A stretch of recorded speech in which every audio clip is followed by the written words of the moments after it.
final play and rushing two, I guess Kyle yesterday said that the two inside linebackers, although they were bluffing the blitz, they dropped back. What was the rules there from the pass protection that made you drop them? Not going to get too much into from a schematic standpoint, but it's all based on who draws who in terms of protection. It's as simple as that. That particular team ran a certain type of concept that we knew we'd have one free hitter based on the show. We weren't sure which one would show up. It was all based on protection. Later in that play, you two obviously covered a ton of ground to get to the QB. Is that a freelance decision on his part, or is that his responsibility on that side of the field? Yeah, he's flash, and if quarterback breaks contain, he's recontain. When you look at week one of this season and that defense and the personnel you have, and now can you really fathom all the changes and you're in the position that you're in? Well, it's credit to the locker room. I'm not going to say it's been even Sunday. It hasn't been a smooth rise, if you will. There's been some ups and downs. Like even in the game, it was kind of feast or famine. When we give up explosive plays, we give up touchdowns. When we don't give up explosive plays, we hold them to field goals or less. And that's kind of been our MO as a defense over the last few weeks. But I am pumped for the guys. I mean, they're confident. They're communicating really well. We're seeing things that we haven't seen around here in a while from a conceptual standpoint that offenses are giving us, and I think they're doing a great job making the adjustments they need. There's still things obviously we still got to clean up, but I'm really happy with the direction the guys are going. After the game on Sunday, Yamato Lenore said he wanted to shadow Jackson Smith and Jigba. A couple of years ago, Travarius Ward did that here. What are like the strengths and weaknesses, the positives and negatives of doing something like that from a schematic standpoint? That's a good question. All right, we can go long on this one, but the reality is it's easy for the guy who travels, right? I got that guy. I'm going to travel wherever I want, especially since we're a zone-based defense, right? So if it was man coverage, easy for him. But then it is a little bit more difficult for the other guys. Like, how does everybody else align? Because we're not.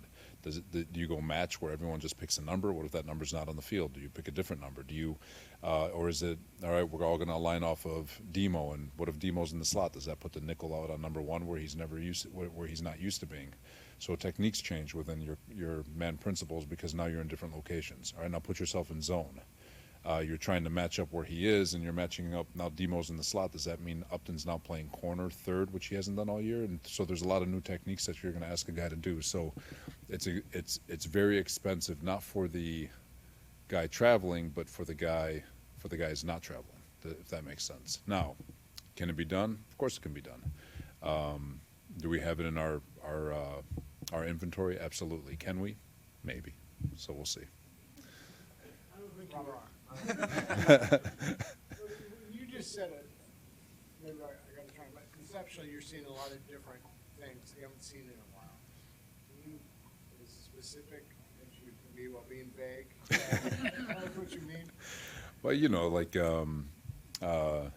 obviously the deeper developing concepts that when these offensive guys get creative, it's.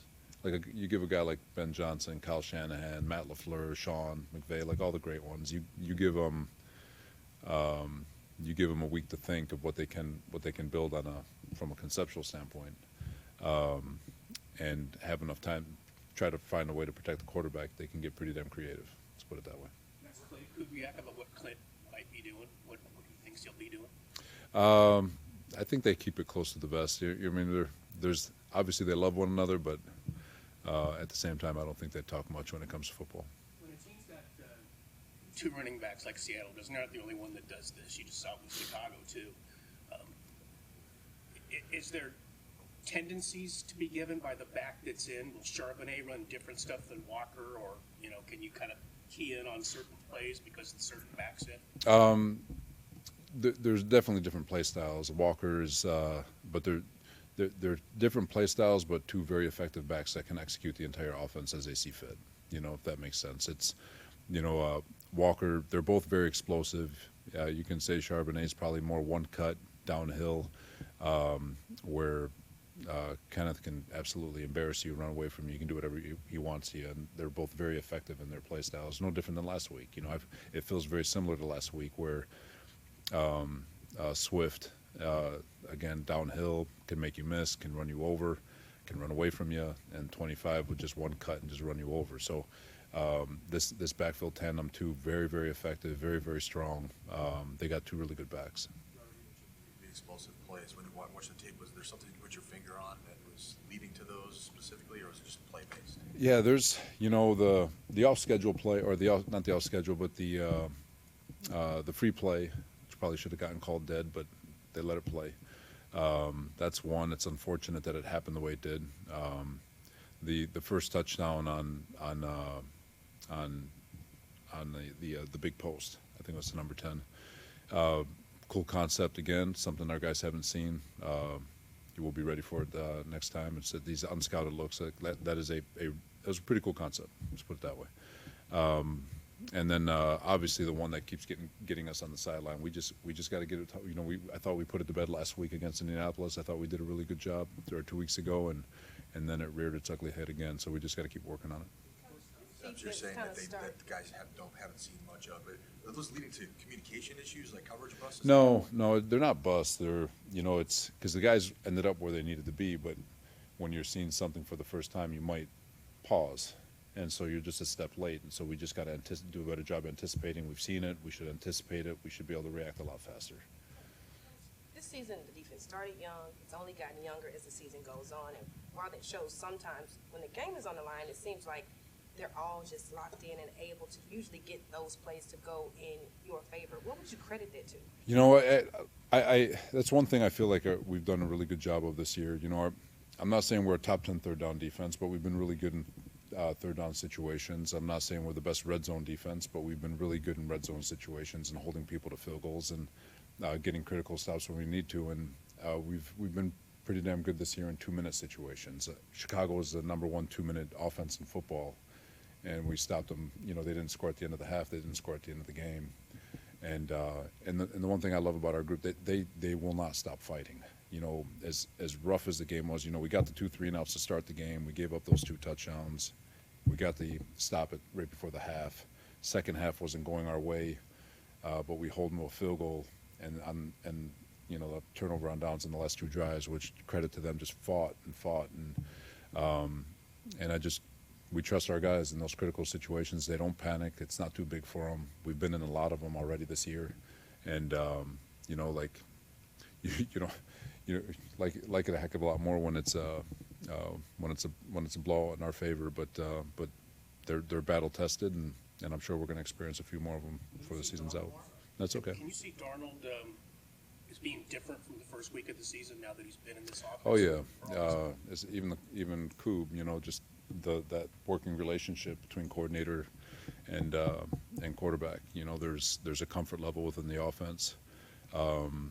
They're finding ways to feed everybody the ball. I know Njigba is probably the star of it all, but they're all touching it and they're all effective. So they are much improved from week 1. You guys finally finished him off with Bosa getting the strip sack fumble.